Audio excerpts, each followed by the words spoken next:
ليكن يومك للشعب ودادا ليكن حبك للأرض مدادا. السلام علیکم ورحمۃ اللہ وبرکاتہ۔ کس طرح صحابہ کرام نے اپنی زندگیاں قرآن کے لیے وقف کی۔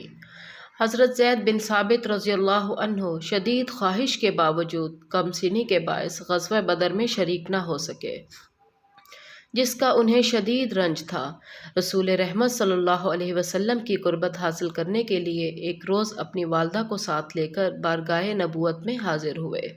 والدہ نے عرض کیا، یا رسول اللہ صلی اللہ علیہ وسلم، میرے بیٹے زید کو قرآن مجید کی 17 صورتیں زبانی یاد ہیں، اور یہ اسی طرح صحیح تلفظ میں پڑھتا ہے جس طرح آپ صلی اللہ علیہ وسلم کے قلب مبارک پر نازل ہوا ہے۔ آپ چاہیں تو اس سے سن لیں۔ رسول اللہ صلی اللہ علیہ وسلم نے حضرت زید بن ثابت رضی اللہ عنہ سے قرآن مجید سنا تو بہت خوش ہوئے، اور جب آپ صلی اللہ علیہ وسلم کو یہ علم ہوا کہ زید عربی لکھنا بھی جانتا ہے تو فرمایا، زید میرے لیے یہود کی عبرانی زبان سیکھو، مجھے ان پر اعتماد نہیں۔ اور یوں نوجوان زید بن ثابت کو قرآن مجید کی برکت سے رسول اللہ صلی اللہ علیہ وسلم کی قربت میسر آ گئی، اور بعد میں کاتب وحی کے اہم ترین منصب پر بھی فائز ہو گئے۔ حضرت ابو بکر صدیق رضی اللہ عنہ بڑے رقیق القلب انسان تھے۔ قرآن مجید کی تلاوت فرماتے تو مسلسل آنسو بہتے رہتے۔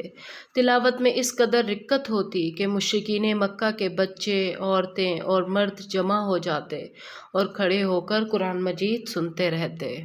حضرت ابی بن کعب رضی اللہ عنہ کو تلاوت قرآن سے بڑی محبت تھی۔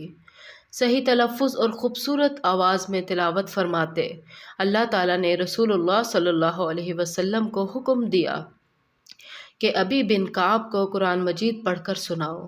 جب رسول اللہ صلی اللہ علیہ وسلم نے یہ بات بتائی تو ابی بن کعب نے پوچھا، یا رسول اللہ صلی اللہ علیہ وسلم، کیا اللہ تعالیٰ نے میرا نام لیا ہے؟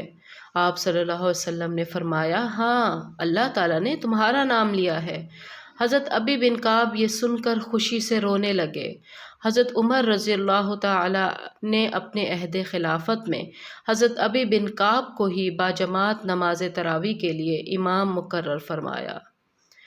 اللہ تعالی ہمیں بھی صحیح تلفظ اور خوبصورت آواز میں قرآن پاک تلاوت کرنے کی توفیق عطا فرمائے، اور قرآن پاک پر عمل کرنے کی بھی توفیق عطا فرمائے، آمین یا رب العالمین۔ سبحانک اللہم و بحمدک، اشہد ان لا الہ الا انت، استغفرک و اتوب الیک۔ السلام علیکم ورحمۃ اللہ وبرکاتہ۔